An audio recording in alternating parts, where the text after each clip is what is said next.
Okay, so I think your discussion board on the social dilemma was due. True?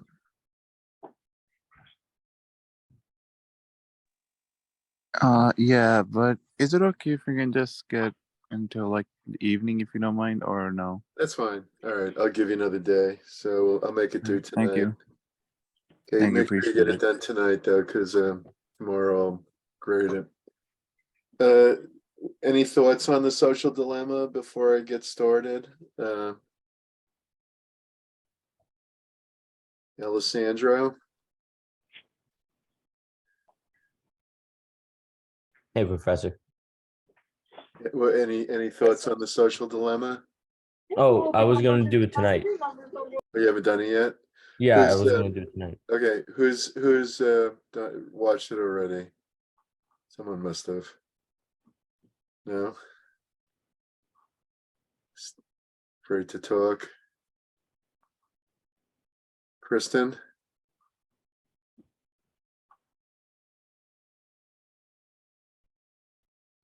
I still need to do the discussion board. all right, all I right. watched some of it though. Uh-huh. Any thoughts? It was pretty surprising. Um, well, I kind of knew in the back of my mind already that everything was being tracked, but I just thought it was surprising that they were like they called us the products Yeah, instead of yeah that's instead of funny. the customers. I mean, That all was very advertising, interesting. advertising is always like that. I mean, the advertising company sells their ability to draw in the the viewer to, they're selling the viewer to the person that buys the advertising. So it's not really new, but I get what you're saying. Yeah, I never thought about it in that way. I think that's why it surprised me. Yeah, yeah, I know. What did you get to the part with the surveillance?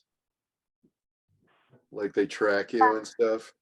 And like they know what you click and like they predict what your next move is, and they're basically like gathering all the information so that they can make better predictions, which that was also surprising to me.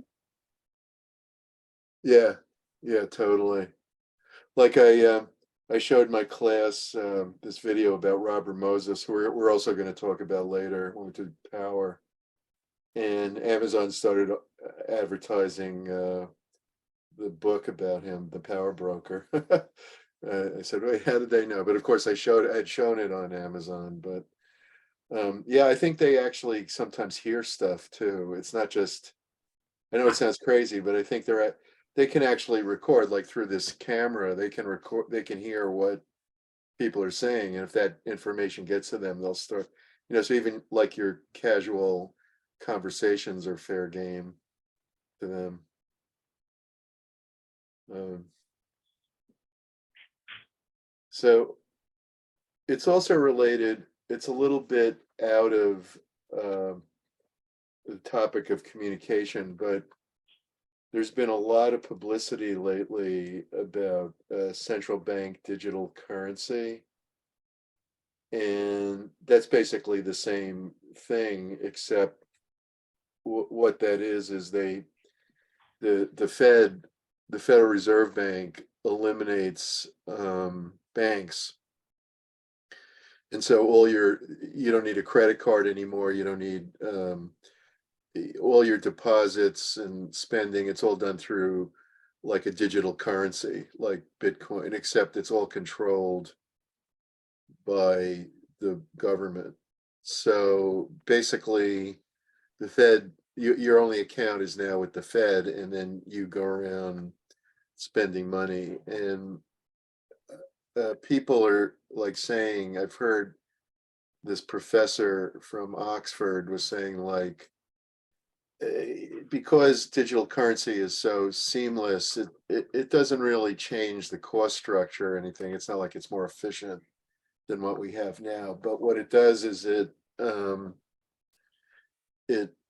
eliminates, it centralizes everything. So it gives like the central authorities control over everything you do. If they don't like you, they can turn your money off at that point. So yeah, I don't think we're quite there yet, but these things are going on now in China. There's a lot of news about that, and it's certainly related to your online, to your social media stuff. So I know a lot of you guys are on it constantly. There's also been a lot of news lately about TikTok.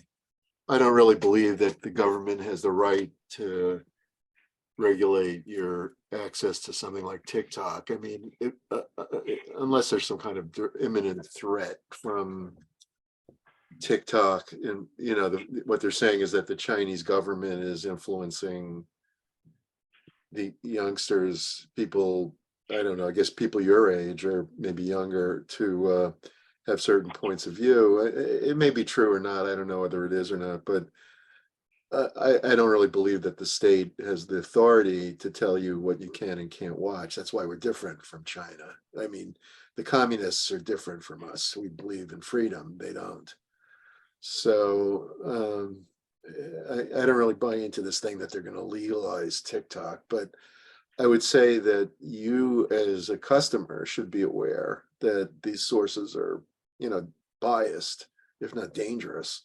But that's true. I would put this American tech companies in the same category. I don't think the fact that it's Chinese really changes a lot, because I mean, I would say that something like Google or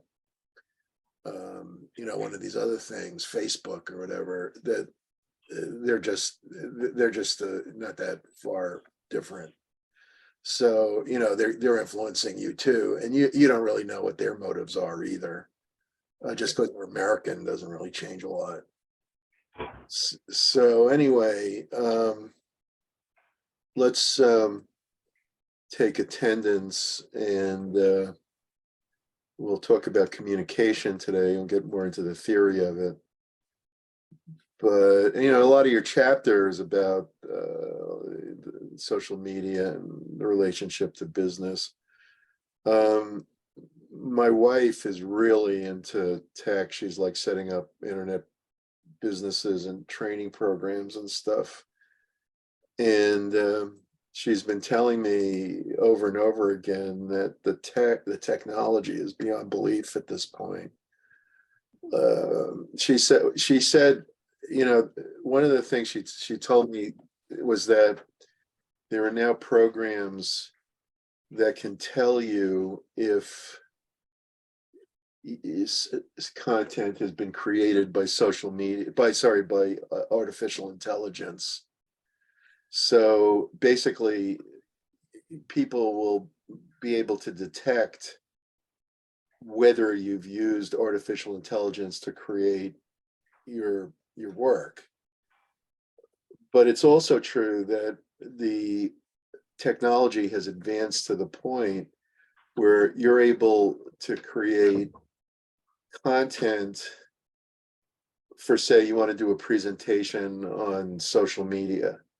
You're able to go to artificial intelligence, ask for how do you structure a YouTube presentation on social media, and there's programs available to produce the visual content, the video and pictures, as well as so you actually don't have to do a lot of anything at this point.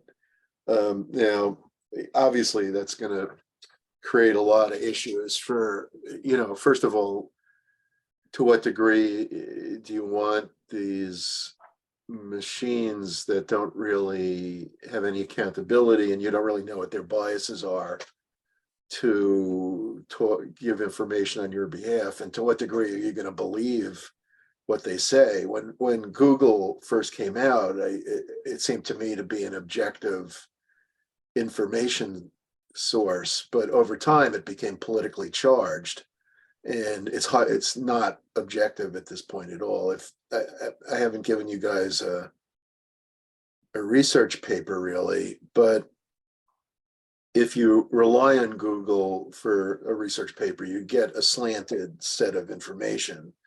And it's terrible for things that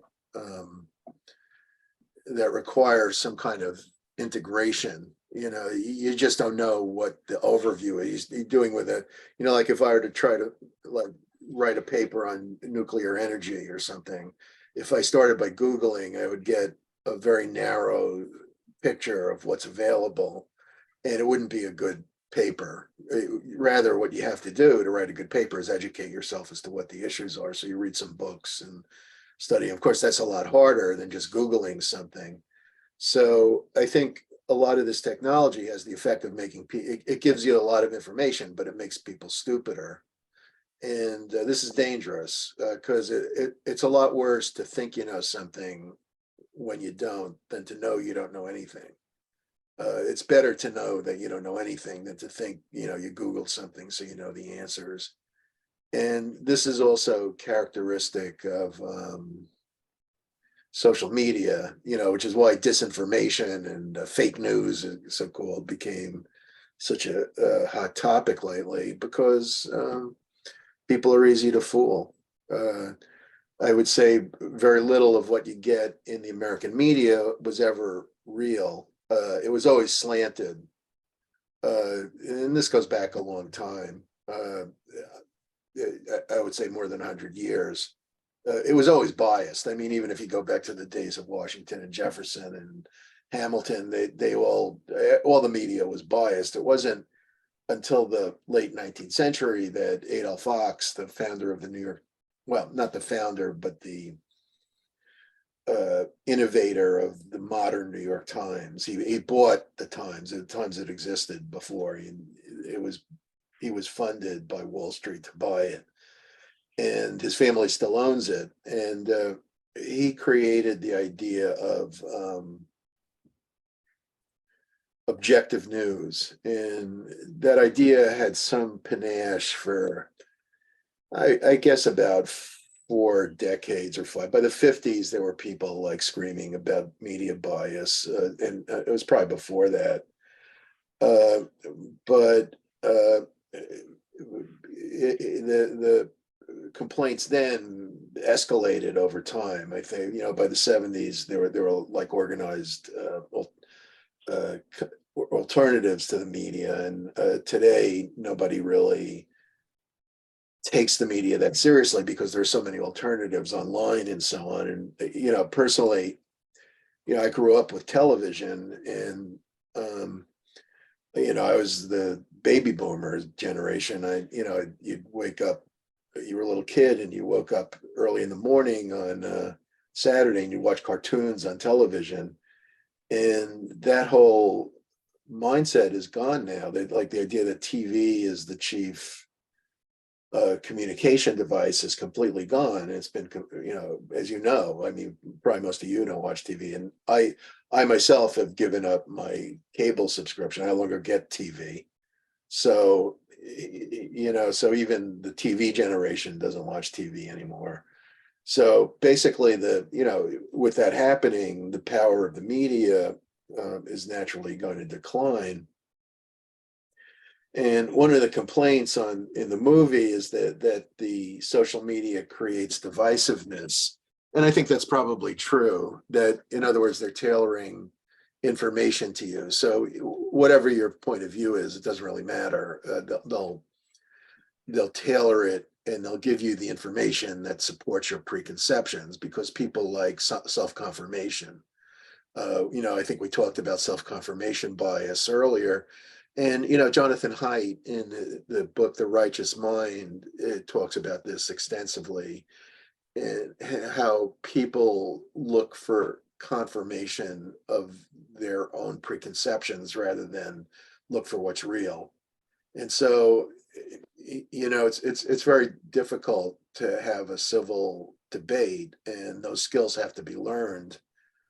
But colleges have not been good at teaching people how to debate civilly. And there was just an incident at Stanford last week where some judge who had rendered a decision that was based on the Constitution and was a fairly narrow scope, they found it objectionable, and they attacked him and screamed at him and didn't let him talk, and all kinds of stuff. And, this is a very intelligent guy who knows a lot more than the students do.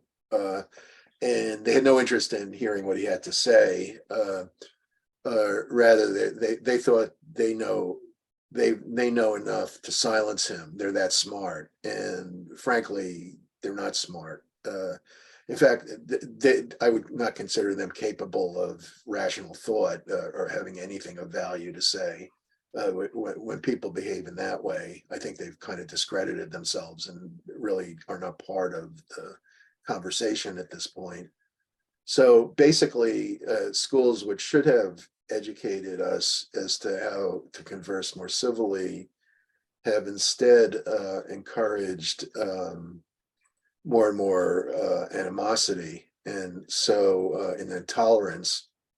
And this goes back, incidentally, to a Marxist writer named Herbert Marcuse, who advocated intolerance back in the 60s. And indeed, the colleges have followed through on that. But that, I'll make one more point in this, and that kind of has led to a discrediting of the colleges. What I read the other day on MSN was that both parties are now beginning to look away from supporting higher ed. So, I mean, what that means is that they're talking about no longer requiring degree requirements for government employment. So, in other words, if you're looking for a job in the US civil service or in the state civil service, it's a given nowadays that you'll have a college degree. But apparently both parties are now discussing eliminating that requirement. So you don't need a college degree anymore. And, this is a real, I would say, slap in the face to higher ed. I could talk at length about some of the issues that have led to this, but part of it, I think, is that this isn't an HR class, so I haven't talked about the concept of validation of test instruments, but basically the degree requirements have never really been studied carefully. Nobody really knows what degree is required for a job. And you would have thought that this would have been analyzed carefully because of the enormous financial cost of education. It's in the trillions each year, or maybe over several years, certainly in the hundreds of billions. And so basically, you would think that given these high costs, there would be careful study, but there hasn't been.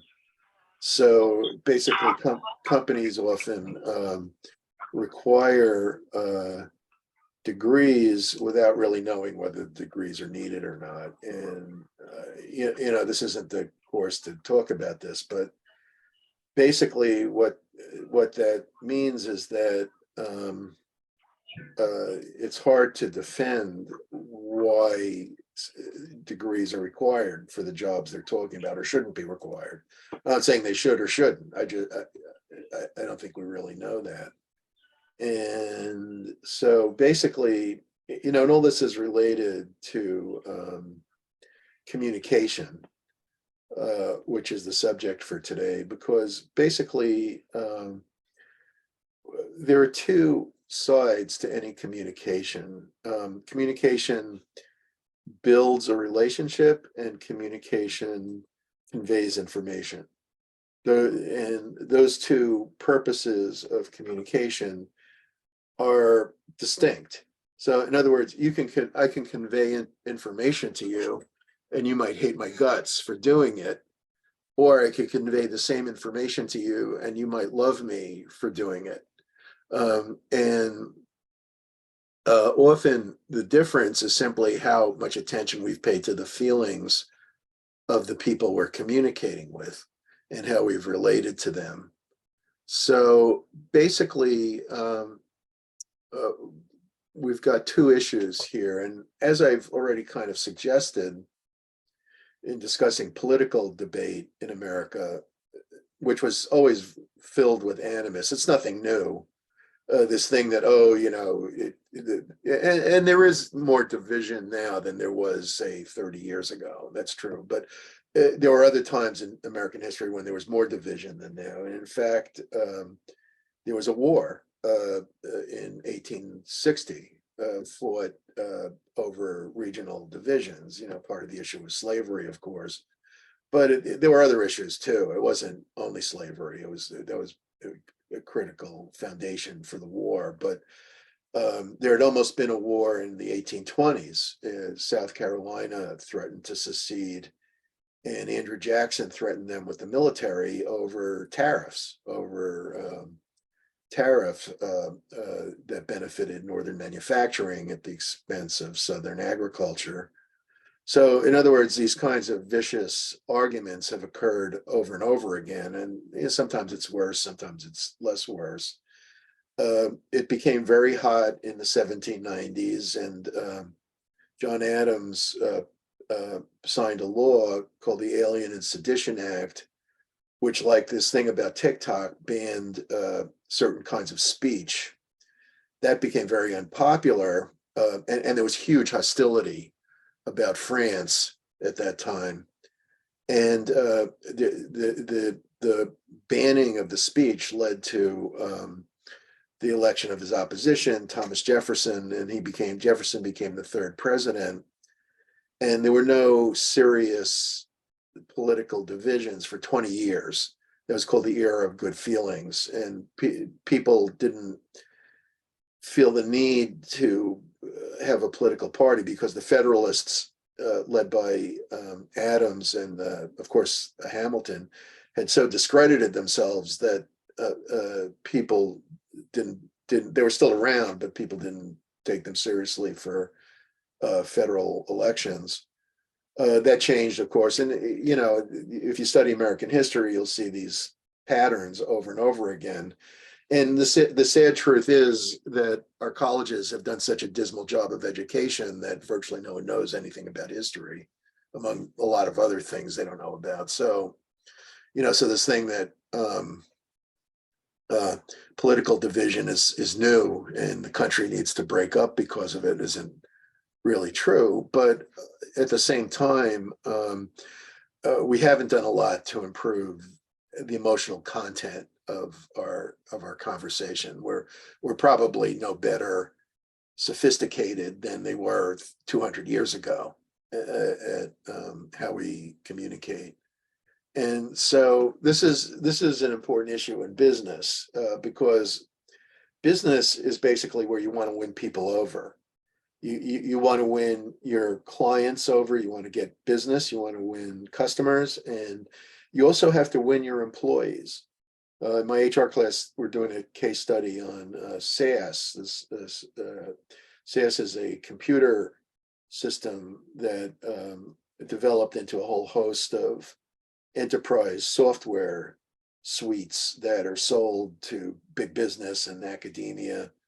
And it's highly sophisticated software. And the owner, James Goodnight, has made billions of dollars really by giving a lot to his employees. And he's like a great example of HR management because he's treated his employees so well. And he says every time the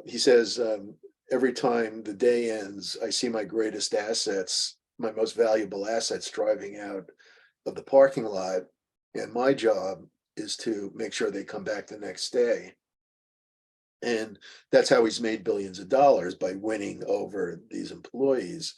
And so we need to think, how do we get people to like us in business, not how do we prove that people are wrong or that we're smarter than they are or something. A lot of companies have lost this perspective, and with this politicization of business that you've started to see a little bit of, they've been surprised that people who disagree with them stop buying from them when they begin to pontificate about their political opinions. So basically,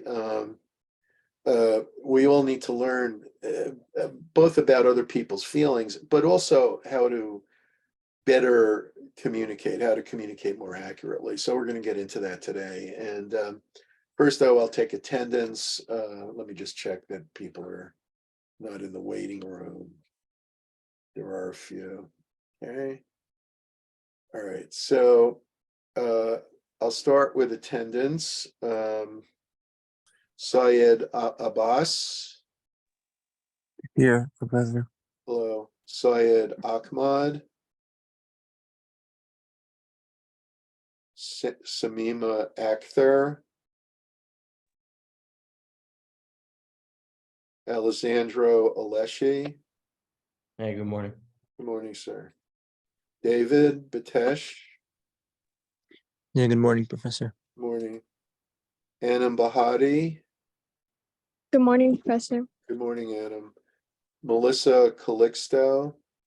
Good morning. Good morning. Winston Chan. Good morning, Professor. Good morning, Winston. Bin. Here. Hello. Kai. Here. Hello. Ji Rui. Good morning. Good morning. Farhan. Here, Professor. Good morning. Hello. Good morning. Brianna. Here. Hello. Steve. Here. Hello. Jonathan. Here. Hello. June. Here. Hello. Ming Hao. Here. Hello. Angelica. Jian Lin. Here. Hello. Leon. Here, Professor. Good morning. Good morning. Elizabeth. Good morning. Good morning, Elizabeth. Rochelle. Mendez. Demi Mullings. Good morning. Good morning. Cameron. Good morning. Good morning. Nicholas. Good morning. Good morning. Aquino.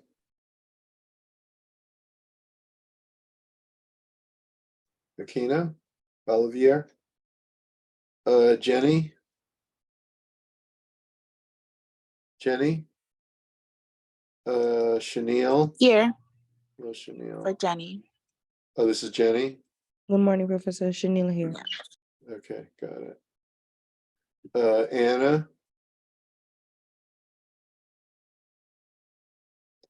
Mwingen. Good morning, Here. Professor. This is Anna. Okay, Anna. Anna Mwingen. Jaren. Ewen. Kristen. Kristen. Hi, good morning, Professor. Hey, Kristen. Anita. Here. Hello, and Jinran. All right, I'm just going to call the people that didn't answer. Syed Ahmad, Samima Akhtar, Angelica Laborde, Rochelle Mendez. Here. This was Rochelle. Okay. Rochelle Mendez, Aquino Olivier, Sharon Walls, and Yiwen Wu. Okay, May, Jinran May. Okay, all right. So all right, so I said that I would give you an extra day for the discussion board on the social dilemma. I think it's very important issue now. It's getting a lot of attention in the news. TikTok in particular has been highly controversial lately, which was, I think, a little after the movie. So I don't think they covered TikTok, but it's coming under increased criticism. All right, so basically,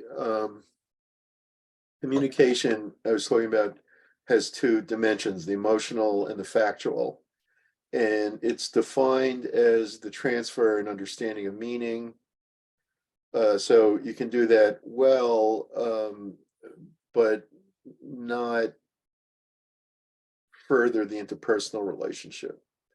And it's very important. Your book doesn't do a strong job on making that clear.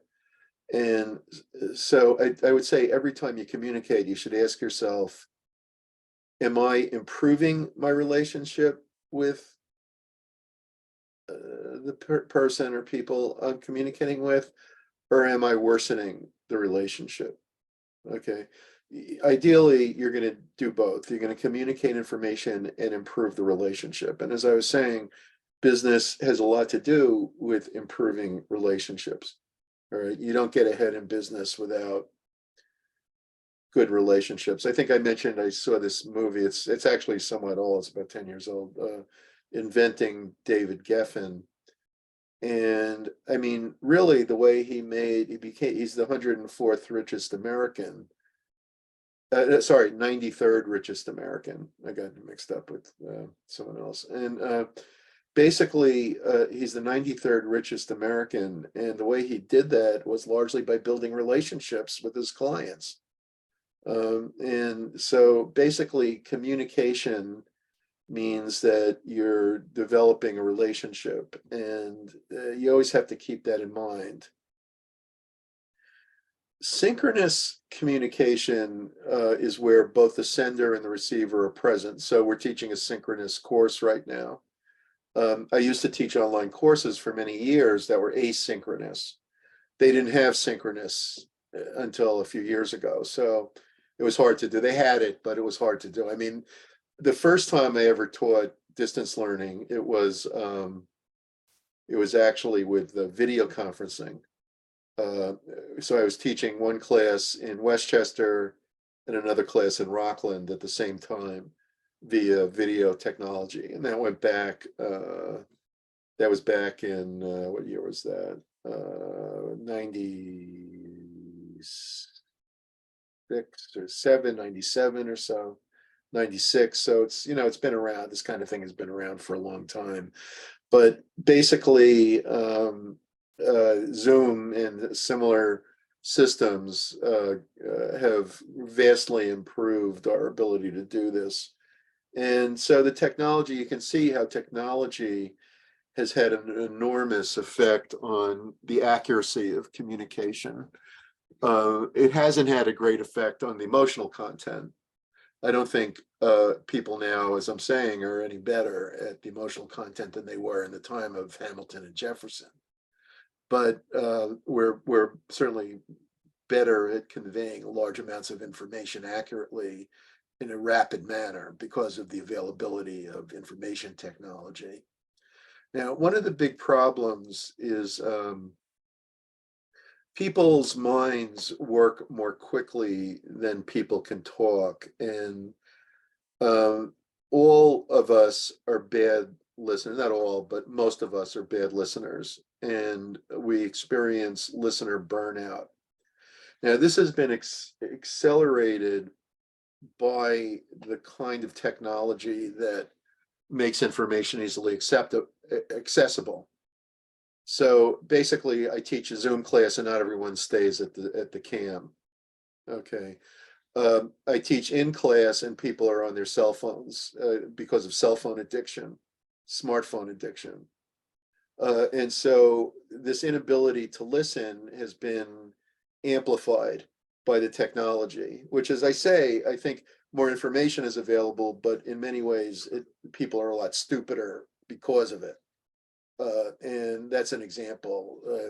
I send an email, there were students who'll like read one word or 3 words and then not ignore the rest of it. And then they contact me to ask a question of something that's in the email. I mean, it's not something I'm upset about because I understand why it happens, but basically this can cause huge problems in business because, written communication will often have the force of a contract. And, if you don't read what people say, it's going to be a mess. So basically, while we get a lot more information, I think our listening skills and our absorption skills have worsened because of the same reasons that the amount of information has increased. So basically, conversation and direct face-to-face communication are still the best effect, the best vehicle for communicating the most content.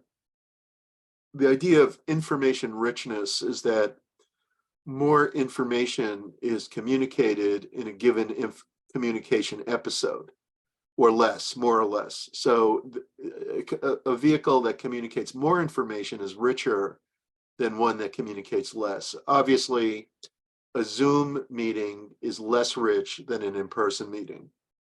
The reason is that conversation and face-to-face communication influence transactive memory systems and are critical to developing effective communication. So basically in management, face-to-face communication remains the most potent form. However, when you need to reach large masses of people, technology has facilitated that process.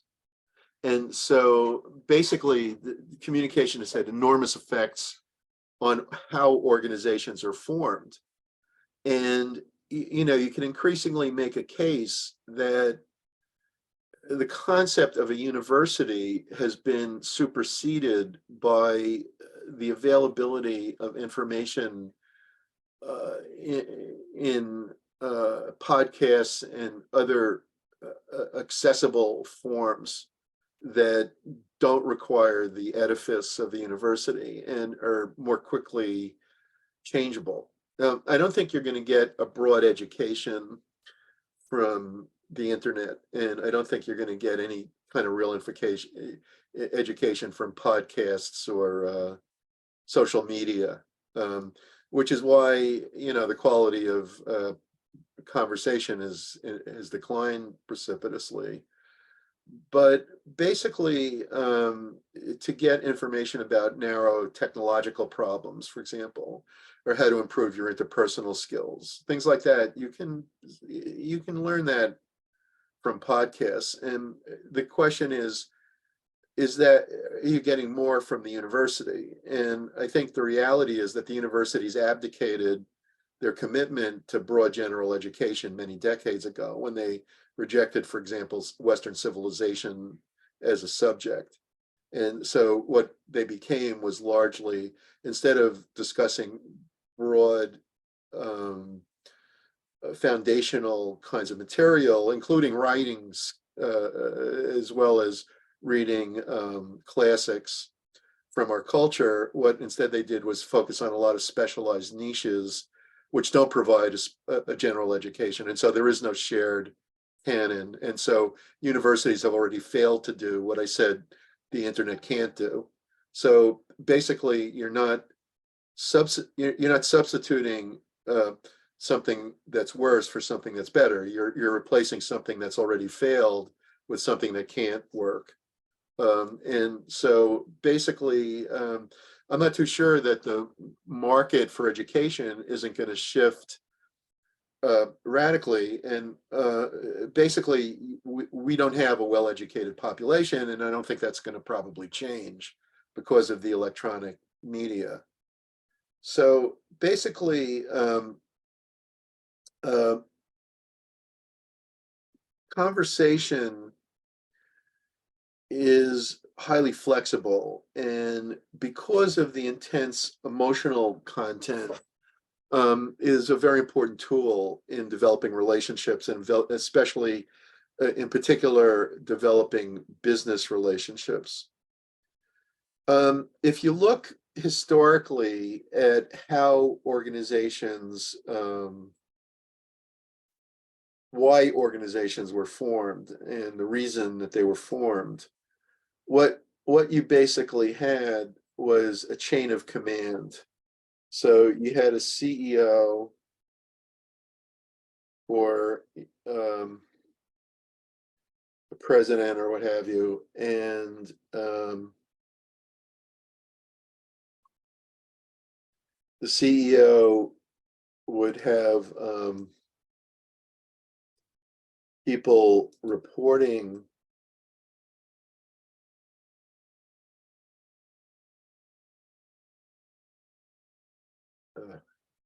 somehow this doesn't want to. Okay, so they would have people reporting to them. Usually I would put, it's hard to do with this gizmo, but I would put little circles for the reporting relationships. And so, and each one of these guys that reports to the CEO would in turn have reports. And if you look at the Roman army back in ancient times, they were organized along these lines, and that's why they were able to defeat the tribal opponents they fought in Europe.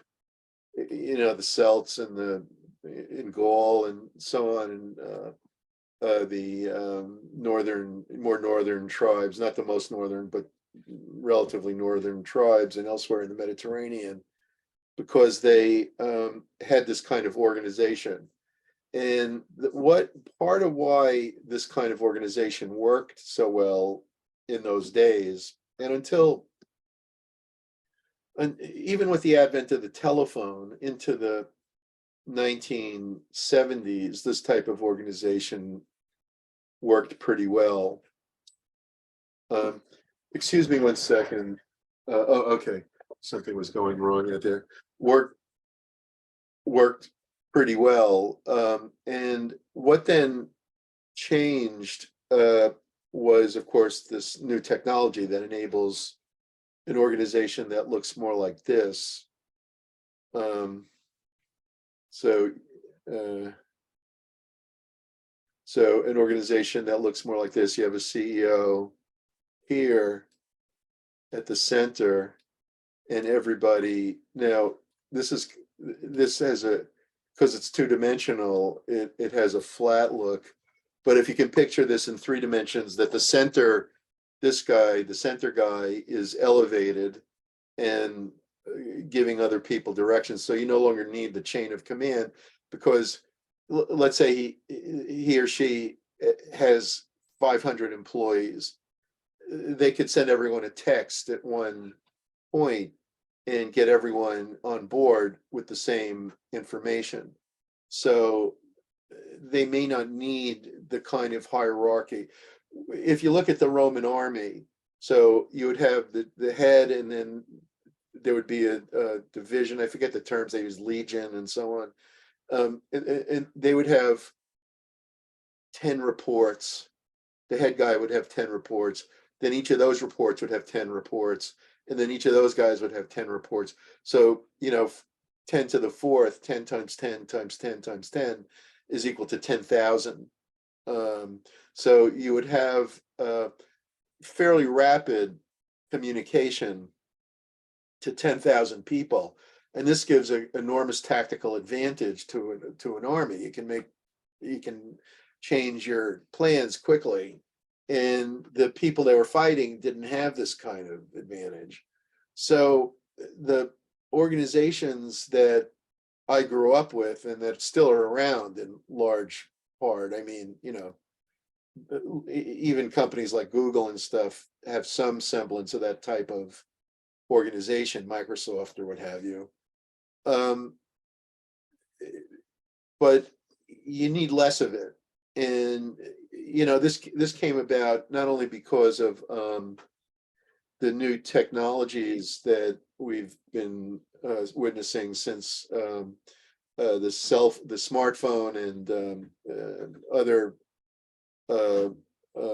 computers and other technologies of that kind. But also, I mean, even going back a little further, like what one of the things Walmart did was pioneer the use of direct transmission of orders to manufacturers via barcodes, so that when a customer buys something in the store, that can be communicated not only to their warehouse, where the warehouse would then order more, but it's communicated directly to the manufacturer. And so the Walmart system long ago, this is not news, it was ancient, it was integrated with the manufacturer system. And so there's no longer need to call in orders. So they develop long-term relationships with their suppliers, who in turn integrate their computer systems. And so they no longer need a lot of the processes that were part of managing a store in the 1980s. And so basically, the nature of communication has improved and eliminated what might be called the telephone effect. The telephone effect is that, maybe when you were little, you played a game of telephone where like one person talks to another person, they say something to the third and fourth. And so you go through the chain, like maybe at a party, there's 20 people. So you come up with some statement, and you communicate it to the 20 people, and you see what happens when the 20th person repeats it. It's going to be so different, sometimes laughably different from what the original remark was. And so this kind of effect is now eliminated by all this great technology. There's been huge advances which have cut costs significantly in many areas. Lean manufacturing, companies don't need to retain inventory. They can order the inventory each day based on the orders they've received. And so, and that they don't even have to order it. It could be directly from the sales office to the factory. And so their orders are equipped with inventory on the day they're received. And so they don't need to store inventory. Storage of inventory is an enormous cost. And so if you eliminate the capital used for inventory, you streamline your costs and make yourself much more competitive. And this was part of how Toyota became a dominant car manufacturer, was using this technique, which is now imitated by the other companies. So basically, the question is, how do you improve on your communication? And the most important aspect of communication is listening. All right, and it's the part where we're all not that good at it. And so the question is, how do you improve? And there a big part of the way is what might be called active listening, which is that you engage someone else while they're talking. So you respond, you listen, but you give a supportive response. And so your aim is to give responses that keep you engaged with the speaker. So basically, so someone's talking and you say stuff like, oh, do you really mean that? Or could you clarify that point? Or things of that nature. So you engage them, you respond, but you try to give back some feedback to them. And this is also called reflective listening. So reflective responses are the responses that encourage the speaker to talk. And deflective responses are responses that disengage the speaker. So you deflect what they're saying and return the focus onto yourself. And basically, this is not going to win people over. Okay, so people want to be expressive. A lot of people feel that they have a need to be the center of attention, and it's important to them to communicate. And people enjoy that to a degree, but at the same time, everyone's got stuff that they want to communicate. And often, by not listening to the other party, you ignore their feelings. And so to get around that, you try to encourage people to express themselves to you. And this in turn improves the long-term relationship. So that kind of technique is something you can practice over time. Your book talks about it somewhat theoretically, but you can practice it. This, of course, with the kind of technology we're using, is a lot harder. 22% of employees spend 1 to 2 hours a day on email, and 60% spend more than an hour a day. Okay, so basically email has advantages and disadvantages. It adds to a sense of both pressure and accomplishment, but it also often makes people feel boxed in. And I think one of the big problems with email is that we have overwhelming amounts of it. Huge numbers of emails in my inbox every day. And frankly, most of it I don't read. I simply block it and delete. So it's probably not the best way to contact someone you don't know, because if you're trying to engage someone, if they're anything like me, I mean, I get so many emails from so many crazy things. I get on a website, I get an email, and so what you do is you just delete it. And of course, I always try to find the ones that are actually from real, individuals contacting me, real people. But you don't always do that. And I often have like vanishing email syndrome, where like I get an email and then it's gone and I can't find it again. I think I'm going to respond to it and I can't find it. And I'm pretty sure the reason is that I accidentally deleted along with the stuff I don't really care about. And I'm sure this happens to a lot of people. So, if you're eager to meet someone, just sending them an email probably won't be that effective.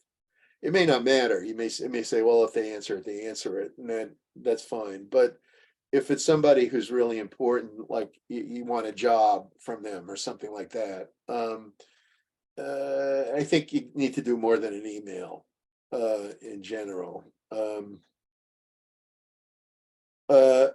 Studies have found that there's greater willingness to lie when people communicate by email, and people tend to be more rude via email. So what I was saying before about the emotional content of communication is worsened in the age of email.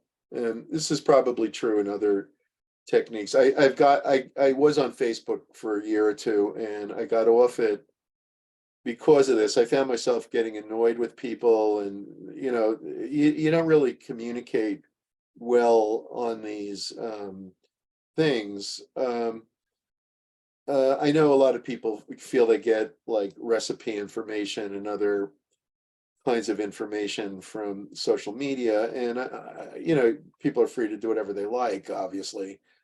But does spending a lot of time with that stuff sharpen your intellect, or does it dull your intellect? I'm not going to make a quick judgment, but I have my doubts, to be honest. So basically, one of the big problems with these technologies, and your book talks about this, is the immediacy. You get, and I hear it even as I'm talking. My smartphone is on, and I hear the ding, of course I'm not going to care about it, but if you allow yourself to be manipulated by the technology, you're going to focus, the ding is going to seem important to you, but the ding should just seem like, like just noise in the background that you don't care about. So basically, you should turn it off better. So basically, the heightened level of immediacy leads to interruptions in your thought processes, and I think a lack of focus. And for a lot of the most rewarding problems in business and in a lot of other realms is that you need to focus on something unimpeded. That you need to be successful at writing a book, you can't be interrupted 20 times a minute by your cell phone. And so if you want to come up with a new business idea, you have to think about the idea and focus on it and not let the cell phone distract you. And so basically, one of the principles of creativity is that you have to give yourself downtime. You have to give yourself free time in order to be creative. And if you look at the most creative people, they gave themselves huge amounts of free time where they're not distracted. One example, just to throw out an example, is Jackson Pollock, the famous artist who was funded by Peggy Guggenheim. And basically, she gave him the money to live in a house in the Hamptons, which at that time were rural, and spend all his time working on his art. And this led to his innovation of the splatter painting, which, whatever you think of it, I assume you know what I'm talking about, the splatter painting. I'll show it to you just in case you're not familiar with it.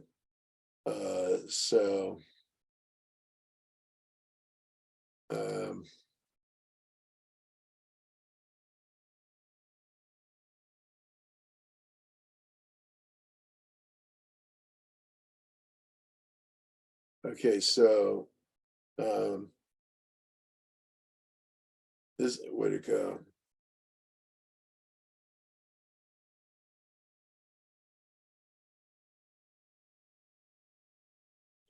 So basically, this type of thing, see if we can get a big view of it. This type of thing is what he came up with. Now you might say, oh, this is like nonsense. And everyone's entitled to their opinion. I kind of agree with you, but if you feel that, but basically, this art has sold for tens of millions, hundreds of millions of dollars. If you look at the most expensive Pollock painting, Blue Poles sold for 200 million, and number 5 sold for 140 million.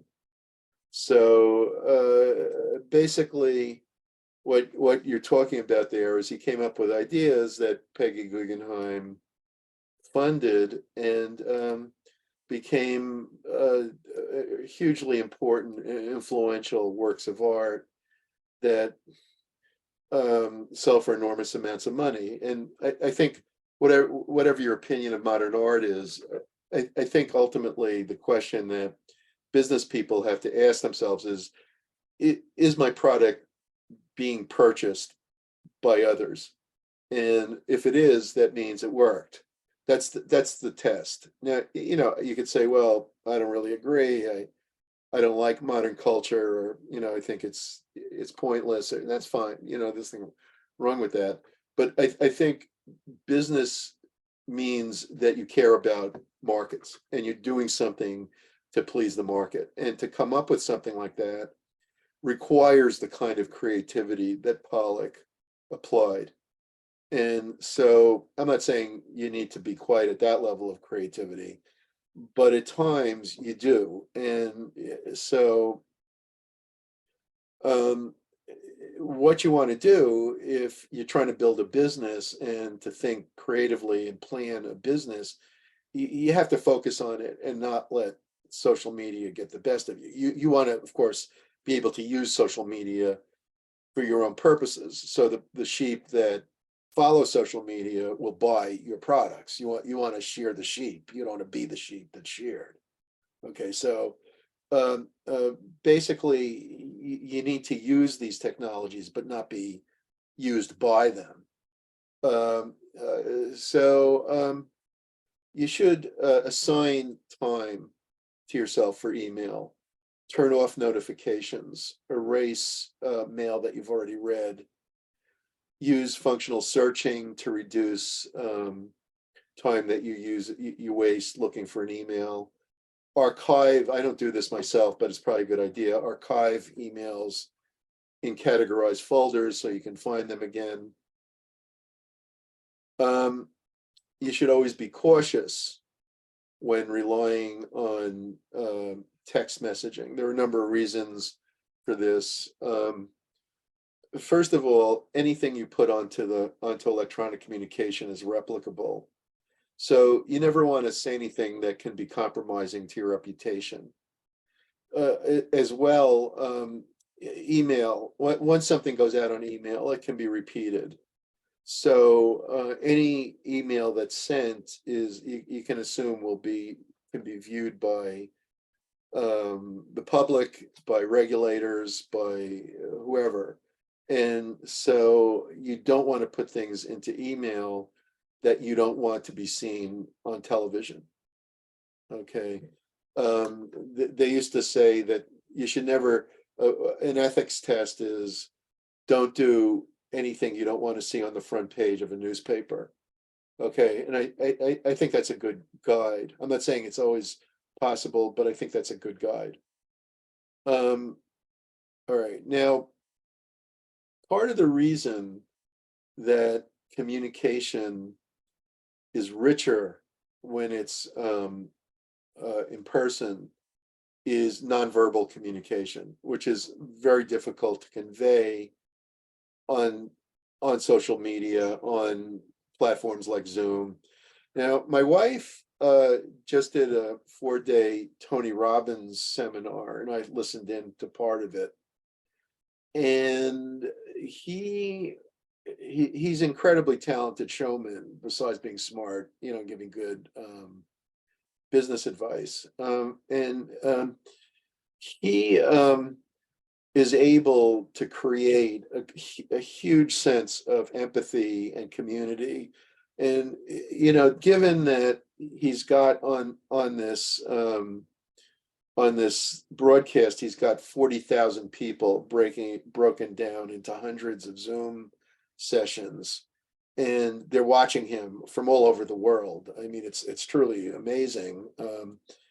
And basically, he is able to use the media very well in nonverbal communication. For mortals like me, it's a lot harder, and it's something you really have to spend a lot of time studying and learning how to utilize the media as capably as somebody like that does. It can be done, but it's a lot harder.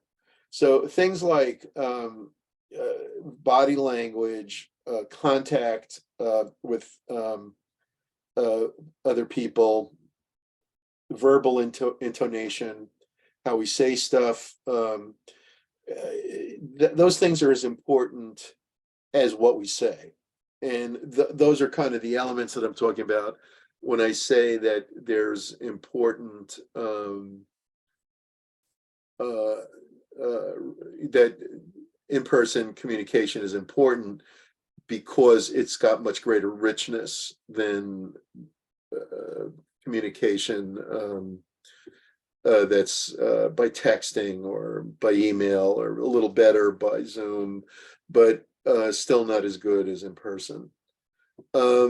Contact, to the degree that people touch each other.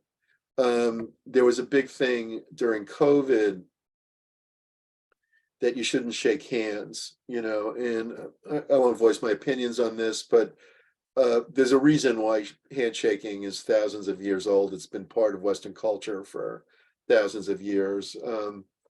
Uh, Coming into contact with someone, making eye contact, shaking hands, these things do develop a relationship and create a sense of commonality.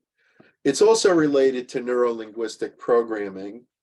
This idea of neuro-linguistic programming is something you can learn from various training packages. We should teach it to you, but we don't, at least in most classes. And the idea of neuro-linguistic programming is that you use language cues and physical manifestations to influence people's subconscious. And you can do that. It's related to hypnosis. It's related to brainwashing.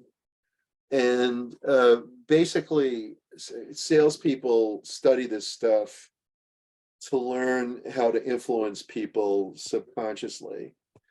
I'm not saying you can't do it electronically. This was shown many years ago, almost 100 years ago. It was in the 1930s, so it was 85 years ago. There was a radio broadcast that you can actually listen to online called War of the Worlds by Orson Welles. Orson Welles was a famous entertainer, let's call it. I'm pretty sure there's a recording of it. I'm looking for it online. I'm not seeing it right here. Right on YouTube. Okay, so you can get it right on YouTube. It's an Video.com. okay. We're not gonna listen to that. So basically, what Orson Welles did was he pretended he was broadcasting a news broadcast, and the news broadcast said that Martians were landing. And a lot of people, what happened was that a lot of people actually believed that Martians were landing. And he meant it, well, hopefully he meant it as a form of entertainment, but the power of the media was so powerful that people actually believed that Martians were landing. And what this kind of showed, I mean, presumably it was not intentional to do that, but who knows? But what that showed was that the media can pretty much say anything, and there'll be a lot of people who believe what they say. So that's part of why social media is potent, because if you have a skeptical frame of mind, and skeptical means that you don't believe things readily,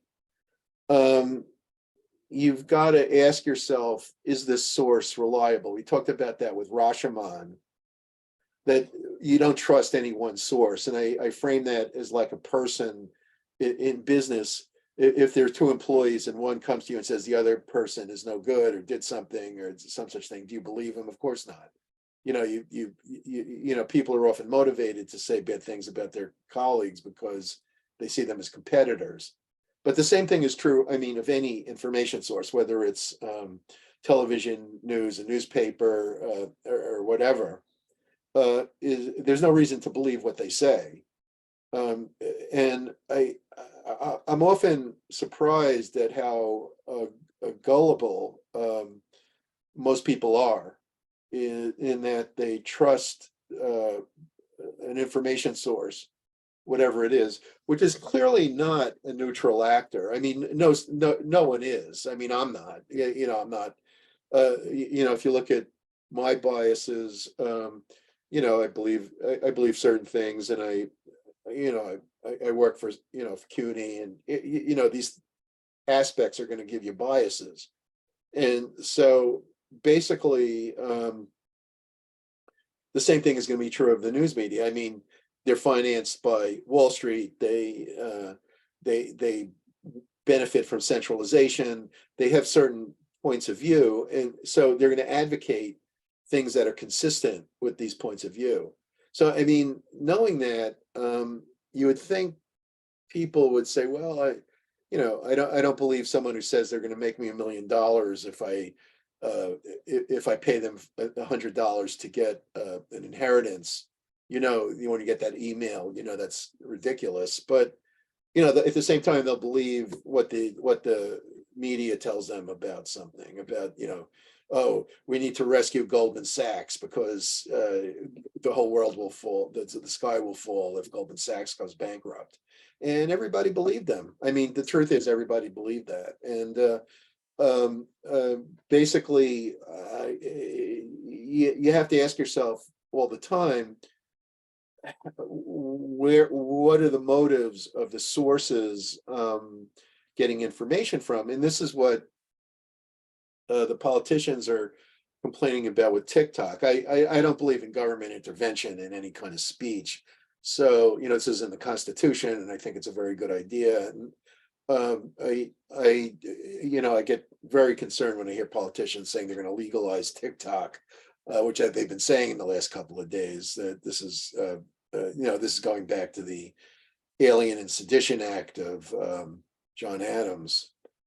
But basically, I think what we do need is education that teaches us to be skeptical. And skepticism is a very powerful tool. It's led to most of the advances we've experienced in the modern era, because if you're skeptical of things you're told, you'll look for what the truth is. And if you look for what the truth is, you start to learn things. And you learn things, you come up with new ideas, and new ideas mean new innovations. And new innovations mean that you progress. And so science is based on skepticism. And to the extent that science then rejects skepticism and says, oh, we have the right answer, you have to believe what we say because we're scientists. This is a rejection of skepticism, and so it stops being science. So basically, we've had that occur too. So basically, I think a big part of communication and listening is always asking yourself, how do I assess this communication? What do I really know about this communicator? How can I test what they're saying?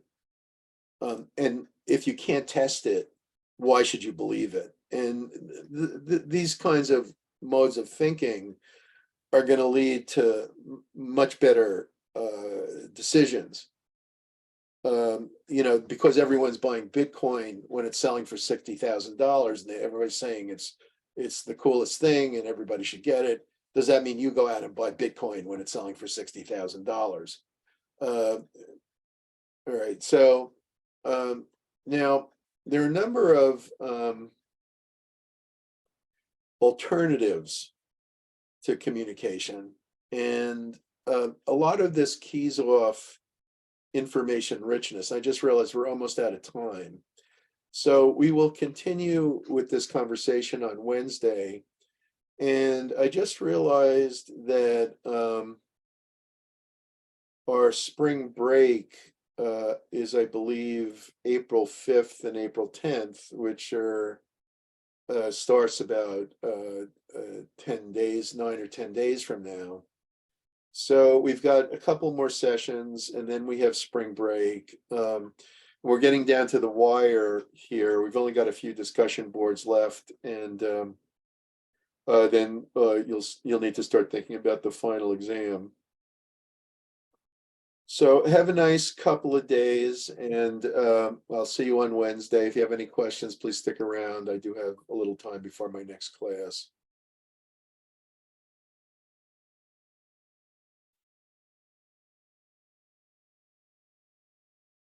Anyone have questions for me? Okay. All right. Professor, can you mark me down for attendance because I did come late. You came late. All right, let me see.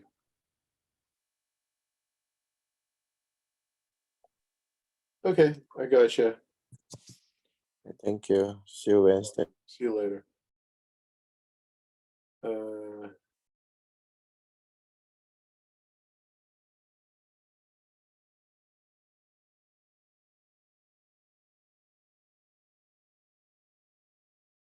Okay, have a good one. No one's asking questions.